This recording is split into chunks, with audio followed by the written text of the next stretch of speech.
I migrated from Puerto Rico in 1996.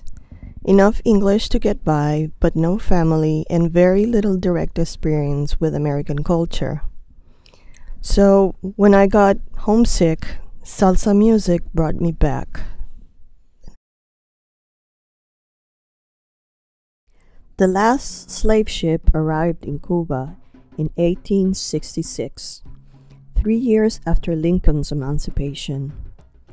Nearly one-third of the Cuban population, African slaves were mostly Arara people from Dahomey, Lukumi or Yoruba, and Karabali, also Abakwa people from southwestern Nigeria, and Congo people from various Bantu cultures centered in the region of Angola. Free Afro-Cubans formed cabildos, or mutual aid societies, generally organized according to ethnic origin, in which they also express their traditions. Most scholars agree that by the end of the 19th century, Cuban identity was born, and with it, Cuban music, son, danzón, and rumba, which are the most influential to salsa. Son music originated mainly in Santiago and the Sierra Maestra Mountains, and it's associated with Changui fiestas in that region. African drums were thought to invoke their gods and had to wait many years to be reintroduced. Son was considered lower class music and it was forbidden as immoral. But by the 1920s, it became Cuba's national genre.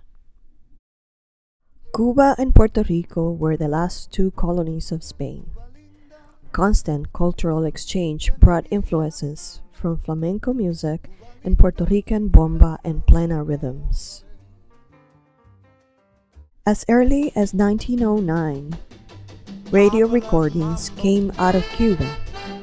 Soon after, USA musicians incorporated Latin rhythms into their own music. In 1900, W.C. Handy visited Cuba and began his legacy of Latin jazz in the USA.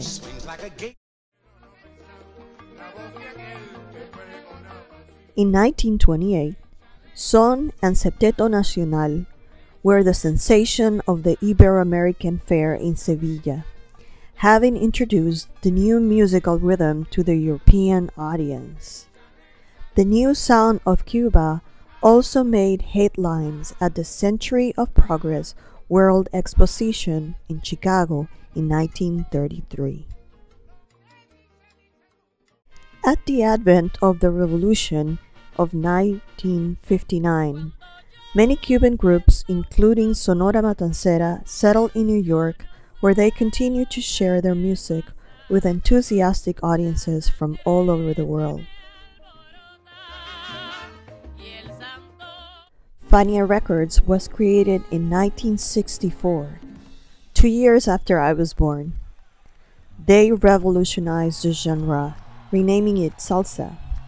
The band made its first appearance at Yankee Stadium in New York. The cast include many Puerto Ricans like Tito Puente, Eddie Palmieri, Ricardo Rey, Willie Colon, Hector Lavoe, and Bobby Cruz. Living in Puerto Rico, it was all I heard in high school. So many good memories. Dancing salsa cures my sadness. It brings me back home.